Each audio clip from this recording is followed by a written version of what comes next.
are the anti-system by definition. There is a system that made us collapse, and there is the anti-system.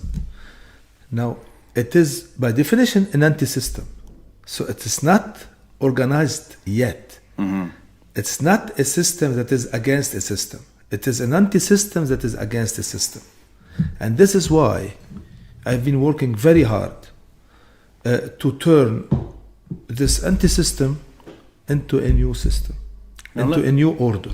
I appreciate that framing, but I'm going to ask you up front, would you consider your role earlier? Let's go back to 2018 or even earlier. Was it an anti-system perspective back then, or has that changed? No, it was. To tell you the truth, remember, I'm not I would say, a professional in a sense that is understood in Lebanon, a professional politician. It's not my profession. This is why you are here. Yeah. As you said earlier, this is what I do in life. You wear normal clothes. Exactly. You look more normal than I do today. I came a little too much. No, but to tell you the truth, this is not really what makes me normal. Okay. What makes me normal is that I wake up in the morning, try to create value. Our politicians do not wake up in the morning trying to create value. Mm-hmm. They try to mess around and try to optimize on their own small nitty-gritty gaming. Yeah. This is what created the collapse of Lebanon. In all fairness, what created the collapse of Lebanon is that for 20 years, our leadership was not able to create any value. They were only fighting among each other, and actually not even fighting. They converted their fighting into how do we split the cakes between each other without thinking of how to increase the size of the cake. And this is why the systemic flow could not but end in this huge, it's a multi-level bankruptcy. It's not a state financial bankruptcy. It is an institutional complete collapse. It is a state bankruptcy. It is people bankruptcy because they created everybody intertwined everything together and they made it all collapse. Having said that, I saw this 2011. Let me go then a bit before 2018, because Yes. I like that you're able to reflect, and it's very important what you mentioned, is that you're not a full-time politician. You're not a career politician. And now I started to become, lately, in the last 6 months and 1 year, when I said to myself, I cannot protect anymore my ecosystem if we don't fix the country. The country is collapsing. Well, then let me play gently as a devil's advocate. It may not be what I think of, but I hear these voices consistently, and they're not fringe voices, they're mainstream. Why would someone today, who's given an option of who to choose, favor a politician, albeit briefly, who served in a previous parliament in 2018, not a full-time member, or not even a full member of Tayyar Watani Hur, but in the same list, in the same alliance? Why would someone be able to accept that transition? And I'm not speaking on behalf of the reformers that we both know, and I think a lot of them we see daily, if not, we talk to them all the time. The more skeptical, reluctant protester turned politician, or for that matter, voter, who still does not see the winning ticket as anyone who served in earlier administrations.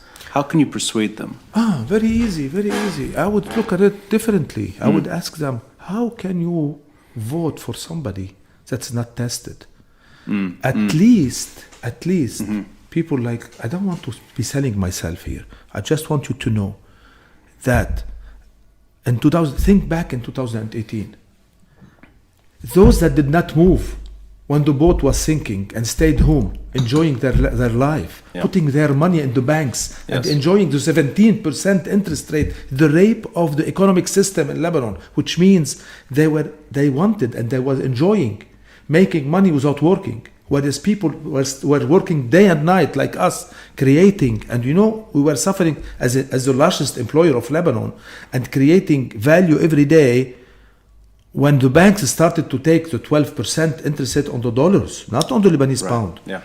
For us, it was like telling us, stop working, stop investing, Just put your money and enjoy the sunshine of Lebanon. Yeah. And this is what we refused.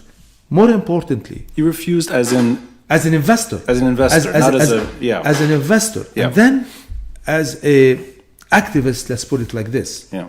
I said to myself, if I stay home, those bastards, sorry, are going to collapse everything in Lebanon.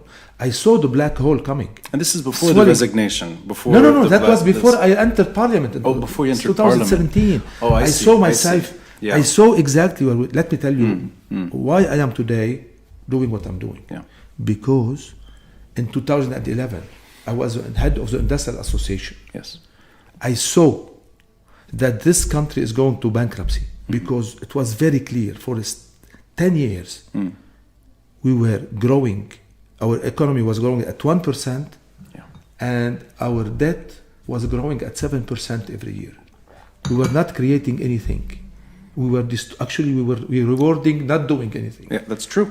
And this told me that we cannot continue. I tried to steer the ship outside using my own connection. I couldn't. 2017, I said I have to enter straight inside to turn it around because otherwise it's going to collapse on our heads. Now, can I interrupt gently Yes. here again? I'm sorry, I'm doing No, this no, no, deliberately. no. I take liberty in being able to do Please, this. please. I've had episodes with people in a familiar situation, and that includes Ziad Baroud, who, if I'm not mistaken, officially announced that he's not running, or Yeah. he's He he's decided decided not not to. Yeah.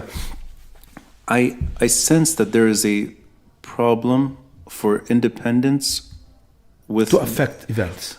to affect events before and after October 17. And the reason I'm going back in time is because there's a name recognition when it comes to someone like Ziad Baroud, who's more or less friendly with civil society, came from civil society, entered politics, tried running in 2018 as an MP, did not He was succeed. with me. He was with me. Yeah. I made it. He did not. That's the only difference. And I think it's that wiggle space of getting sucked into something bigger, which is the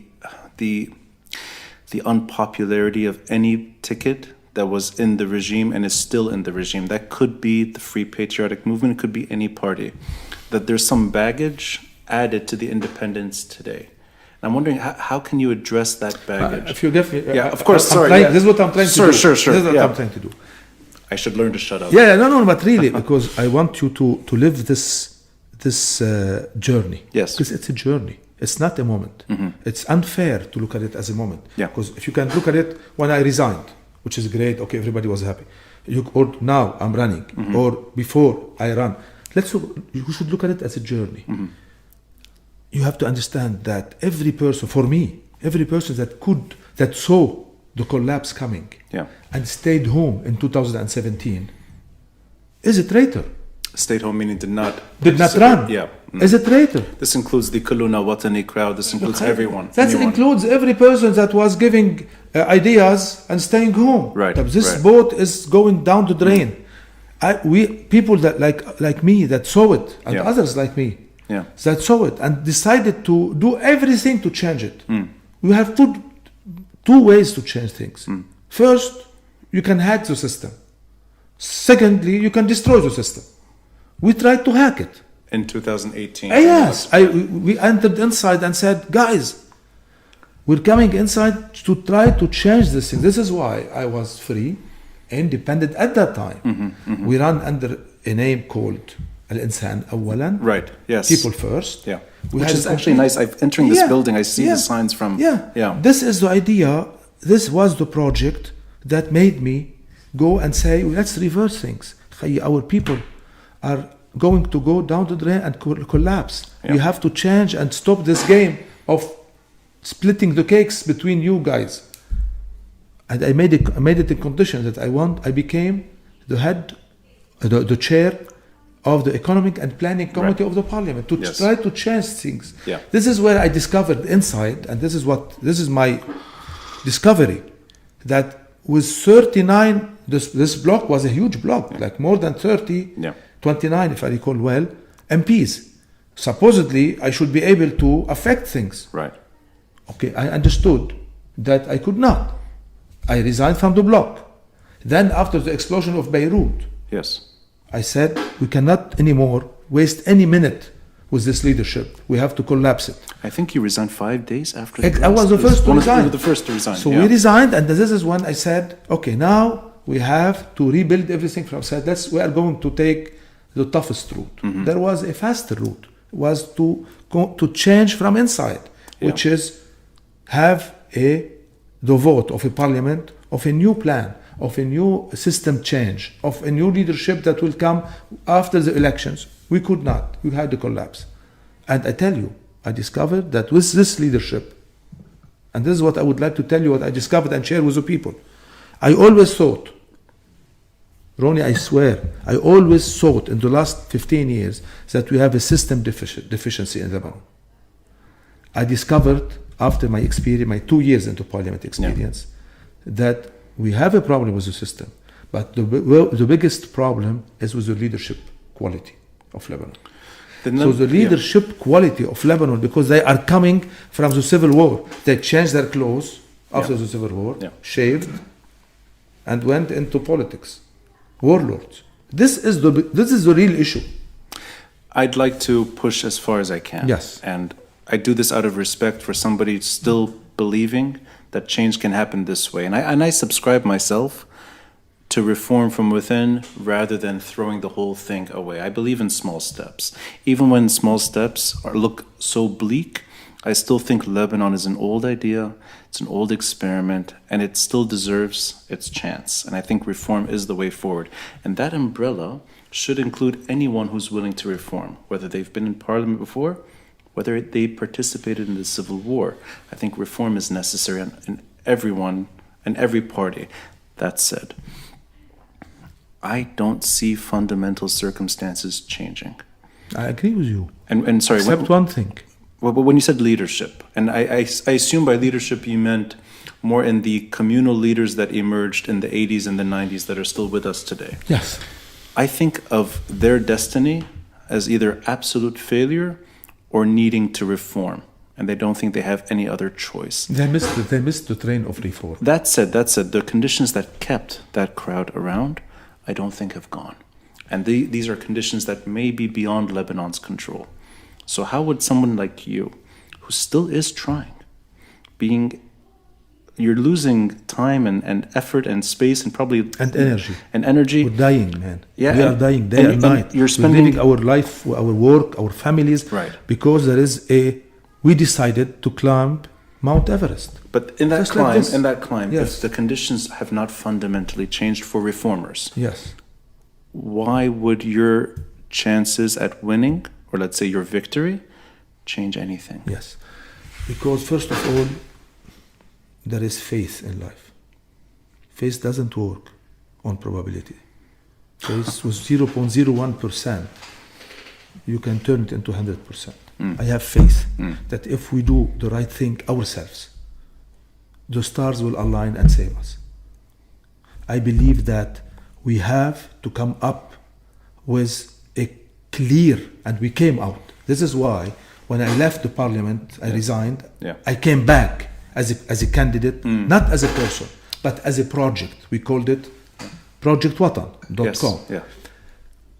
Why I'm saying I have something new on the table now? Yeah. Because I'm answering the problem with a project, not with anger, not with chaos, not with reaction, but with an action. The action is the following. I know that we have an issue in our operating system in Lebanon. I have also discovered that we have a deeper problem, which was the cause of having such a weak immunity in Lebanon. Every problem in the Middle East and the world, we attract the viruses here. Because we have a real deficiency in our national contract, the deep national contract of the formation of Lebanon. This is where we went and we tried to fix it. And then we discovered while we are doing it, and this is all in a forum called Project Watan. Yes. Yeah. We found that we have an issue called Lebanon as a nation state. And we think that we don't have a nation state. But we can have a state. And this is where the problem is. If you don't have a nation state, the alternative is very clear. We're not inventing it. Is to have a service state. And this is where we started to work and came out with all our project to come back to Lebanon in a very That's clear the other way. podcast trying to get you. Yes, and a very clear plan to say to ourselves, if we go and identify a new problem in Lebanon, a new front, a new Cold War, a new kind of war, and we identify it, we said it's not Christian against Muslim, it's not Sunni against Shia, it is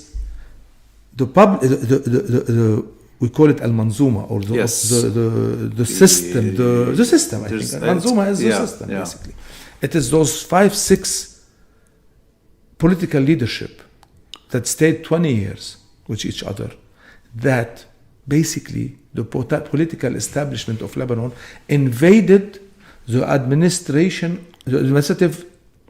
ecosystem of Lebanon. So the 250,000 employees of the public sector are today all politicized and are became at the end of the day, and lately even to parliament, even the judiciary system, as you see, they ended up being politicized to such an extent, the zero value creation. Well, then let me frame it in a slightly different way, and let's assume this is trying to persuade the reluctant voter to still believe that there's a chance at change.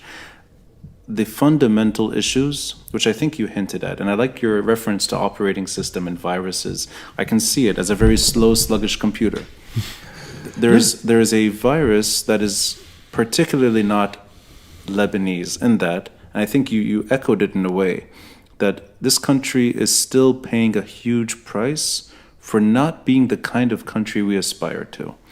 And I mean, the issue is discussed 24 hours a day, and that's the issue of something like Hezbollah, but not only Hezbollah.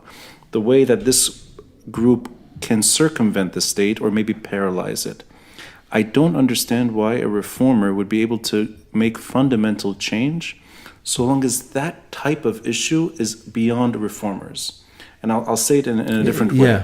March 14, whether you like it or not, whatever someone thinks today of March 14, I think it has a lot of baggage.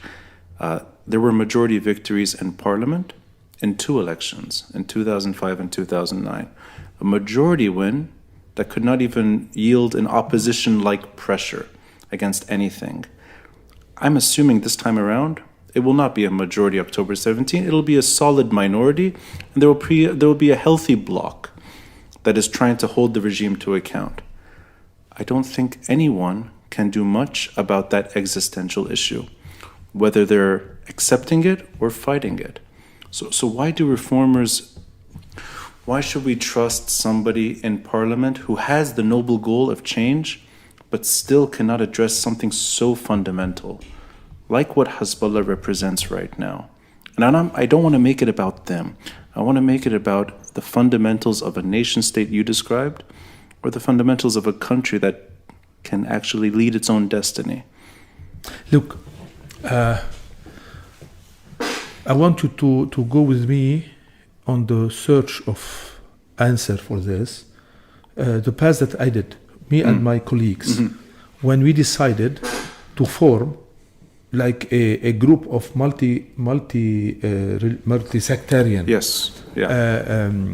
people that comes from a different backgrounds, that wants to look at it as a problem, as a technical issue. How do we convert such a failure into something that is success? So we took it as back to my experience, which is I do turnarounds for companies that are going down the drain. So I look at it as a big multinational, as a big group, as a big company. That's a fantastic description. that needs to turn around. So that is a checklist that we do. This is why when I came to the parliament, first question I asked, how many employee do we have in the public sector?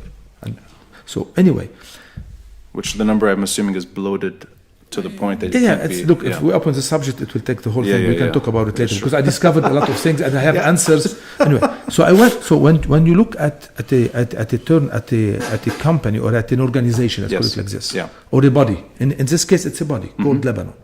And for us, Lebanon is dying as we speak. And we said to ourselves, how do we resurrect it? And then there is a checklist for that. So you have to start by defining, first of all, what is the mission of this country? What is the vision? What is the objective? What is the structure of such a thing? And this is how we ended up saying, we have to answer 8 questions. We came out to that, and we can talk about it now. This is on the website, I believe. Yes. I looked at it. I'll include it in the episode. Yes. So you laid it out step by step. And we are answering them, and we said to ourselves, if we are able to answer those questions and turn them into laws, new laws, into parliament, because we are still believing that this country is a democratic country. And this is where the way you are putting it is saying, Madam, you're playing by the book of democracy, and there is no democracy. This is what you are referring to. Slightly differently. I'll give you one quick example. Tariq Bitar has been without a portfolio to work with in over 6 months or approaching 6 months. Yes. Not because of sectarianism or not because of the way Lebanon is built. It's the bigger problem that he cannot address, that none of us can address. Yes. So that type of issue which prevents him from doing his work, I don't imagine it changing even if you change parliament. I don't think so. I think we can. Let me tell you, I believe that just in case, let's assume, this is where faith come in. Let's assume for the fact that people believes us. That people believe, every single person that's hearing me today believes that we can change things by having 15 to 20 new laws into parliament that can rebuild the deep state of Lebanon. And I look at deep state as a positive thing, not as a negative thing here. Because the political state in Lebanon is worse than the deep state of the deep of the deepest state. So can we rebuild basically the public administration of Lebanon? Or the institutions. The institutions and the public administration of Lebanon in a way that they are free from the political establishment. If you are able, and if you believe me, you as a voter today, that with 20 new laws that we are writing now, we can free and rebuild the institutions of Lebanon to serve the people of Lebanon, and put a fence between the public administration and the political system in Lebanon, and have a new party, if you want, or a bloc in the parliament that do not want to play by the book of the parties. He wants to free the public administration from the parties. This is a new way of looking at things. If you have enough people, and in all fairness, if you can have 500,000 to 600,000 voters believe in this, you can turn this faith and belief into something, into a huge success. So it all starts with belief. If you believe that you can succeed, we can succeed. If you believe that we will fail, it will become a self-prophecy and you will fail. So this is what makes me, this is why I'm telling you, I have something inside me.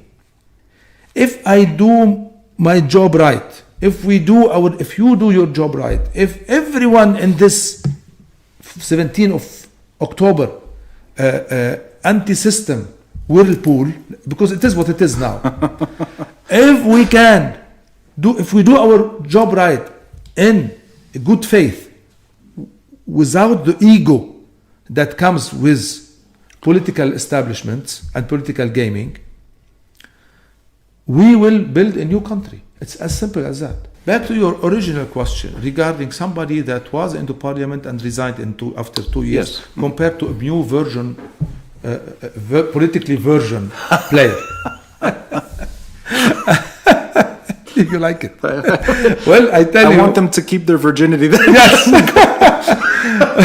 Well, I tell you, I am more at ease. In all fairness, I'm more at ease, and now as an analyst, not analyzing myself, but as an analyst. Sure. But not talking as a person that's concerned, but as an analyst. Yeah. I prefer somebody that is tested and had the abnegation, the level of immunity and abnegation, and self-control to say, I'm out because I don't believe in this. That then of a newcomer that I don't know if he was offered a Mercedes car after 1 week of being a parliamentarian, he will jump ship and shift board. There's something Who tells you that every single person is telling you, I mean he is the right, he is not worse than what we have. No, the background of what you're saying, I think it resonates with me in that reformers exist in age, exist throughout political parties. Yes. There are new reformers that want to enter parliament. There are old reformers that Yes. couldn't before and are trying again. Yes. There are some career politicians among them too. Mm-hmm. Some come from families that are well established in politics, and I mean, I think everyone should be given that chance to reform. But that said, in at least the current lineup that we live under, I'm willing to extend a hand and say there's a party, for example, that doesn't really match the way I see Lebanon, or it's not my views necessarily, the Syrian Socialist Nationalist Party. He may not be a member of that party, but he's at least designated by them. And that's Saad al-Shami, who's the current deputy prime minister. I think of him as a reformer, or at least what you can come closest to as a technocrat, meaning he's a numbers guy. He's been hired to do the biggest job in this country's current mess, which is an IMF deal. He's from the IMF, and I don't really think of him as a politician. No, he's not. I think of him as someone as a careful accountant who's trying to do the right thing, coming from a party that is not known for reform or not really trusted by anyone October 17. Yeah. So that's why I'm willing to extend it as far as possible. But even someone like him cannot get the IMF deal done. For sure, because he's in the wrong place. He is in the cabinet, whereas the power is at the parliament. We have to have majority in the parliament for people that will create the required air cover for people like Mr. Shami to be able to work from the cabinet. You think this is how Lebanon functions? His mission would be easier if he had a for larger. Sure. Oh yeah. I have seen the cabinet of the previous cabinet, Diab. Yes. But they had good people also. Look, I was in the parliament. Yeah. Look, they were going there like lame ducks. The way they were behaving with them is, you cannot accept it.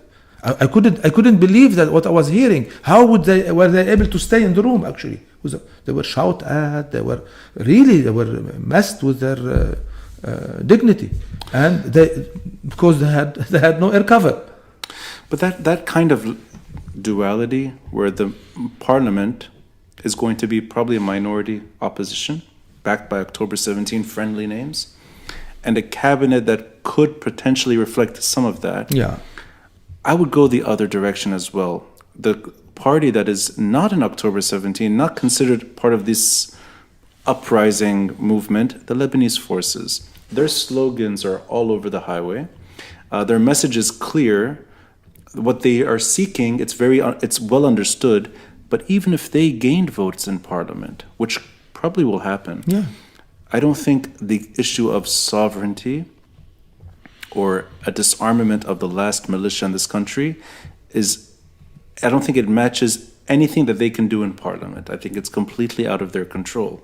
So even that group, which portrays itself as reformist, even when most reformers don't think of it as that, they cannot get far either. So I'm trying to understand, why would parliament pave the way for genuine reform to last in Lebanon? I still see that missing step. Yeah, I like the way you're putting it. Let me tell you, first of all, there are necessary conditions and there are sufficient conditions. This is a necessary conditions for me, but not a sufficient one. It's important to have parliament as much as we can, that starts to look like the reformist. And you don't need to be 51% of reformists in the parliament. You can have an embryo that is working with people like the Lebanese forces on this topic, on other topic, on the new operating system of Lebanon, if you want to call it operating system. On third one, on the neutrality of Lebanon, which is a stability. Because I defined the problem in three spheres, three planes. One is this issue of sovereignty, which is essential. The second is the issue of the operating system and the value creation of the system, and how do we turn it into a real system that creates value and services for the people, not at the mercy of the politicians. This is a huge chapter. Yeah. And the third one is the stability of the system, long term. And this is where neutrality plays a role. Absolutely. Okay? So at these three layers, the reformist has different partners. In every plane, we have different partners. This is in the parliament, but it's not enough. We need to have enough. There is in this election, there are two things at the same time going on. The first is a normal election to gain seats into parliament. But the second is as equally important, even more important. It is the census. It is a real polling of the real will of the Lebanese, those that can express, and this because the international community and all the observers in the world will adjust, will calibrate the results, function to the real the circumstances. The inner scientist is coming out. Exactly. You can adjust for the bias of the experiment. Yeah. Okay, and look at what does the Lebanese really want. And what do they, more than want, what do they deserve? Because maybe, and I'm very worried, and this is why I'm very happy with our discussion today. So people are all around the world are watching us, your friends, and you told me you had a lot of listeners. Yeah. I'm telling you guys, what is at stake here is to see if the Lebanese deserve a country of their own or not. The question is as dangerous as this. If we do not succeed this huge test today, trust me, we will be looked at as a country that need a babysitter, and they will be looking for a babysitter for us to take care of us. Because everybody is saying, when we were on our own, for the 10, 15 years that they think that we were on our own, but we were not. You're referring to which 15 years? Now, after the Syrian... 2005 until... Yes. Yeah.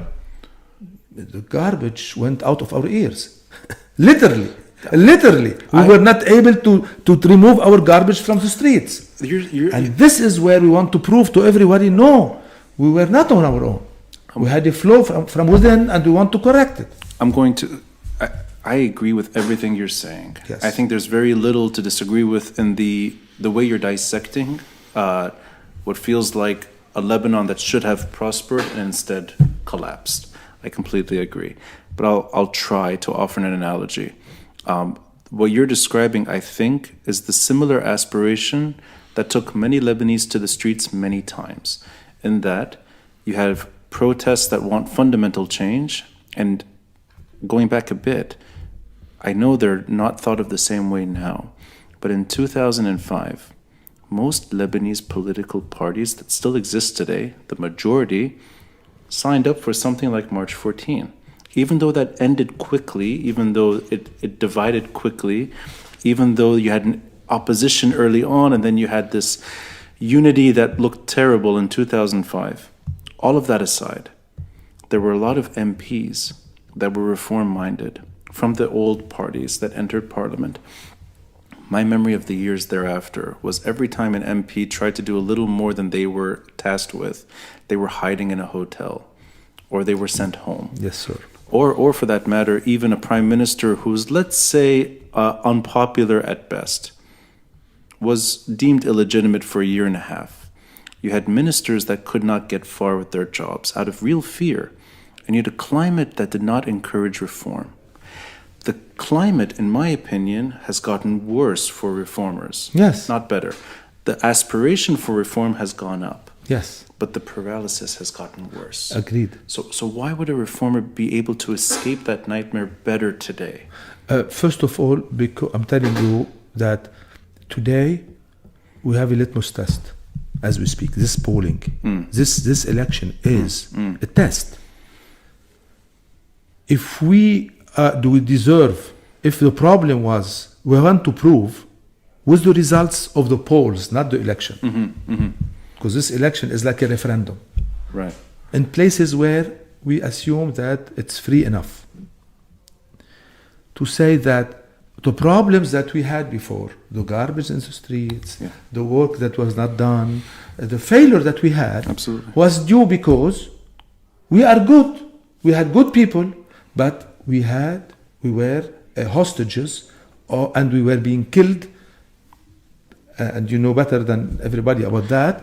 And the fault is not ours. Exactly, it's not the fault. Yeah. So if we don't succeed this election in places where we're supposed to succeed, I'm very much worried that everybody will say, "Man, the fault is from within. It's really they don't deserve. They don't know better." This is why this election is very important. This is why I'm asking for every voter to think twice. It's the time. Now is the time to tell everybody that we deserve a country. We have to prove to the world that we have a vision of a Lebanon that functions, of a Lebanon that still looks like what you and me look like. I like the terminology that you're using. Yes. And I like the faith you're holding on to, and I like the hope that's built into this conversation. The most recent episode I had was with Neji Abu Khalil. He's the political director of Kitl al-Watani. And he said something that I thought of since, which is the expectations for massive victory are not there, in that there will be some names that enter. Some of them are probably going to be names like yourself, which are familiar enough names. They're not brand new. The chances of a huge minority is not that big, but there will be a minority bloc.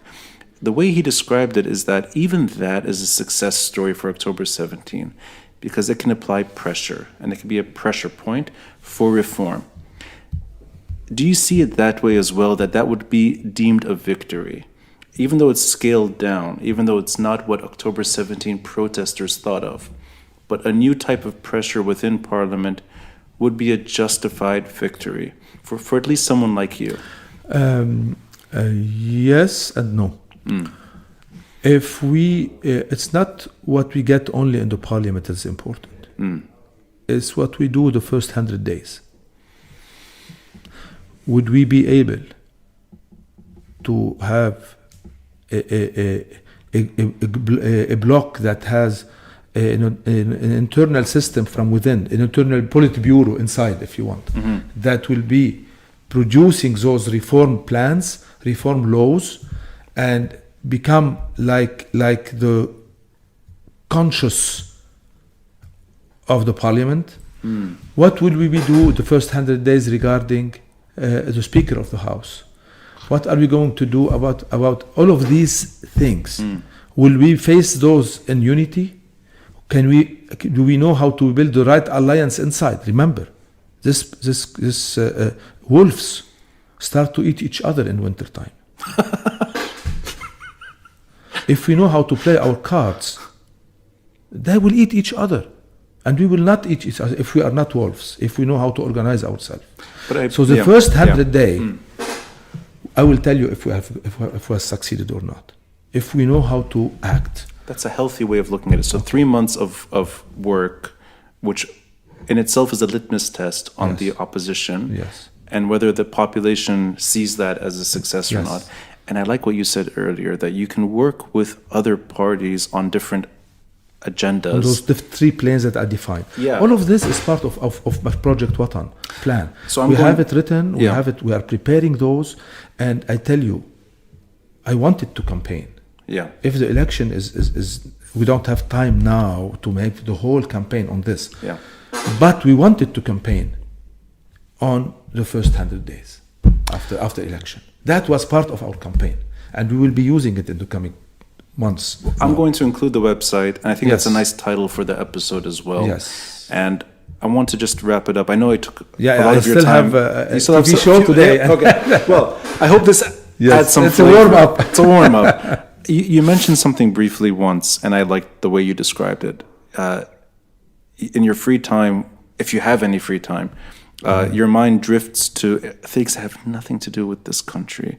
You mentioned quantum physics once, and then you just casually said, my father and yourself had these interesting conversations. Beautiful before, maybe 2 days, 3 days. Yes, before, so literally around before Christmas. he was assassinated. Yeah, so what were those conversations like? Meaning, he was hell-bent on trying to find a way out of the paralysis that we're living through, and he spent his better part of his career doing that.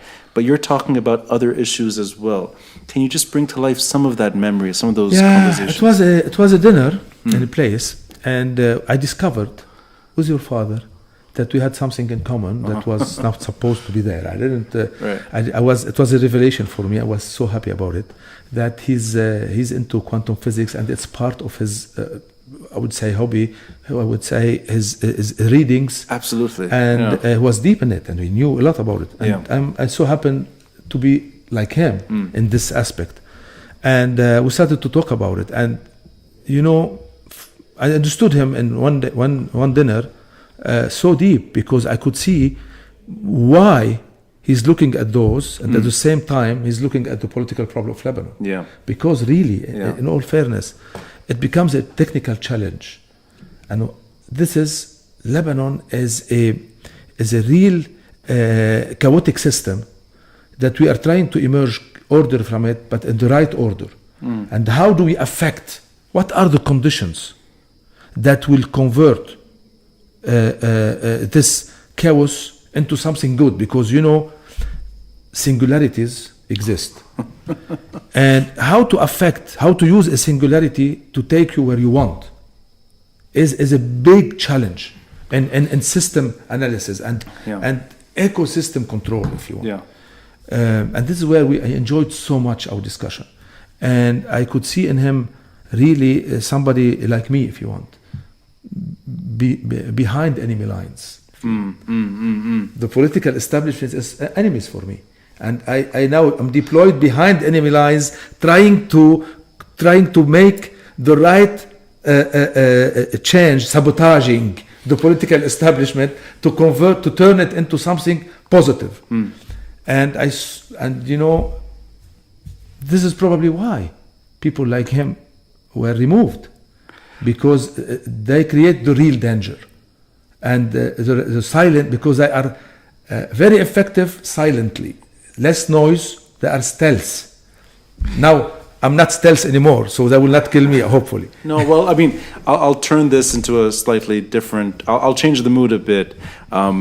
It's when he honed in on a central component of the virus that you described earlier, a virus that does not overtake software only, but kills the hardware too. Yeah. And that's why I wanted to understand how a reformer today could escape that fate. Because he went all the way in his assertion that Lebanon could not survive so long as something like the Syrian occupation turned into what Hezbollah dominates today, that you cannot properly reform the state if you don't overcome that biggest hurdle. And I think a true reformer today would still hit the same wall if they went all the way. And that's why I always try to understand what makes this round different. It makes sense. Your question is very important. I say to myself,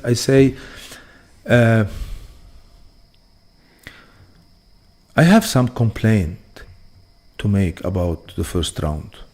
I'm not, I'm not a 14 marcher, deep 14 marcher, because I saw some of their flaws. I didn't see enough professionalism in their work. I did not see enough. They didn't fight corruption enough. And some of their leaders are, or let's say, first ranks, not leaders. Yeah. I don't want to judge anybody now, but the top tier people today are synonym of corruption. I agree. So what we need but can I just ask you, is it fair? 2.0 and Revolution 2.0. So before we get to Yes. 2.0, and I'm taking Yeah. your time. Would it be fair to at least assert that the people that you would want to still be around in March 14 were eliminated by the virus as well? Meaning, I'm drawn to somebody like Bassel Fleihan and his economics. Makes me professionals. Bravo. Yeah. Probably the hit list was the professional clean. Right. Okay, So in that was the top of the hit list, and Yeah. they started to have the professionals unclean, and Right. I don't know if they reached the unclean, the clean, unprofessional. Yeah, but I don't know. the crowd that we're left with is the crowd that survives through the virus. I still think October 17, if it's left on its own to deal with this mess, it will be a mirror reflection of the same tragedy.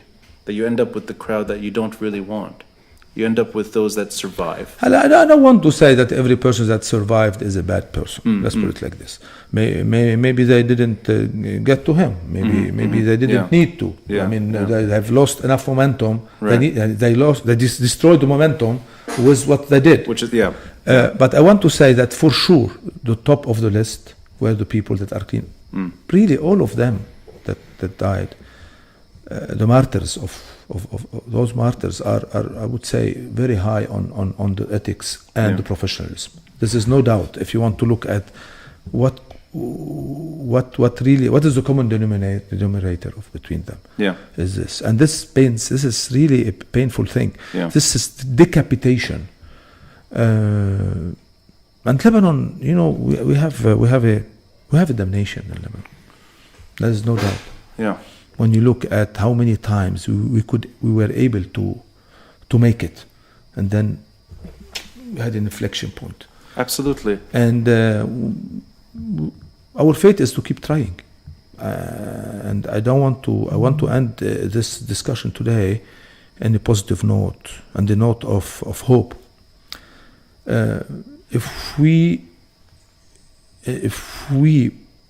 believe deeply in something, the whole world will conspire. The whole universe will conspire. This is Paulo Coelho. Huh? I was going to say, I've heard this before. I remember that.